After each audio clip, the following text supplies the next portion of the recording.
लीलालब्धस्थापितलुप्ताखिललोकां लोकातीतैर्योगिभिरन्तश्चिरमृग्यां बालादित्यश्रेणिसमानद्युतिपुञ्जां गौरीमम्बामम्बुरुहाक्षीमहमीडे गौरीमम्बामम्बुरुहाक्षीमहमीडे प्रत्याहारध्यानसमाधिस्थितिभाजां नित्यं चित्ते निर्वृतिकाष्ठां कलयन्तीं सत्यज्ञानानन्दमयीं तां तनुरूपां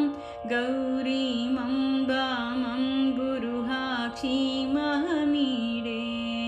गौरीमम्बामम्बुरुहाक्षीम् अहमीडे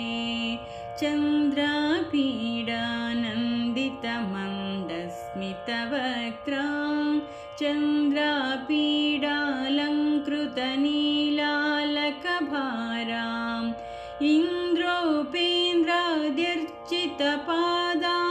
इन्द्रोपेन्द्राद्यर्चितपादाम्बुजयुग्मां गौरीमम्बामम्बुरुहाक्षीमहमीडे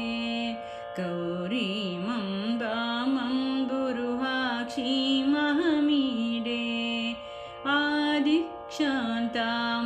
आदिक्षान्तामक्षरमूर्त्या विलसन्तीं भूते भूते भूतकदम्बप्रसवित्रीं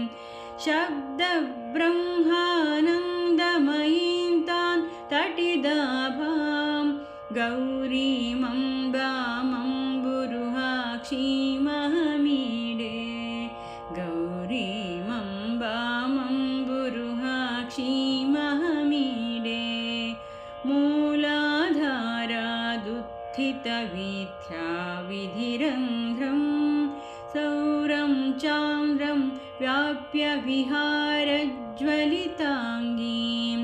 येयं सूक्ष्मात् सूक्ष्मतनुस्तां सुखरूपां गौरीमम्बामम्बुरुहाक्षीमहमीडे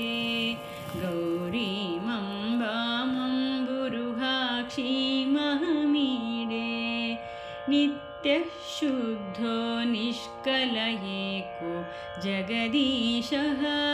साक्षी यस्याः सर्गविधौ संहरणे च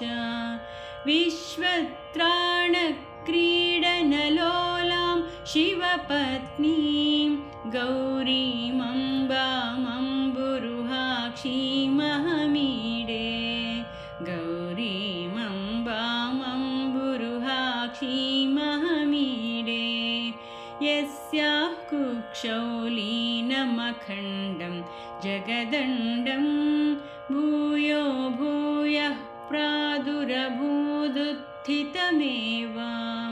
पत्या सार्धं ताम्रजटाद्रौ विहरन्तीं गौरीमम्बामम्बुरुहाक्षीमहमीडे गौरीमम्बामम्बुरुहाक्षीमहमीडे यस्यामोतं प्रोतमशेषं मणिमाला सूत्रे यद्वत् क्वापि चरं चाप्यचरं च तामध्यात्मज्ञानपदव्या गमनीयां गौरीमम्बामम्बुरुहाक्षीमहमीडे गौरीमम्बामम्बुरुहाक्षीमहमीडे नानाकारैः शक्तिकदम्बैर्भुवनानि व्याप्य स्वैरं क्रीडति येयं स्वयमेका कल्याणीं तां कल्पलतामानतिभाजां गौरीमम्बामम्बुरुहाक्षीमहमीडे गौरीमम्बामम्बुरुहाक्षीमहमीडे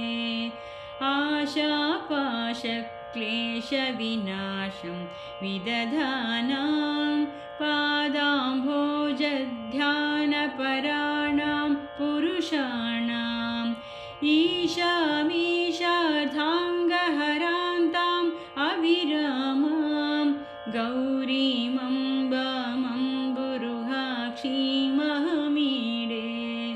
गौरीमम्बामम्बुरुहाक्षीमहमीडे प्रातःकाले भावविशुद्धः प्रणिधानात् भक्त्या नित्यं जल्पति गौरीदशकं यः वाचां सिद्धिं सम्पदमग्र्यां शिवभक्तिं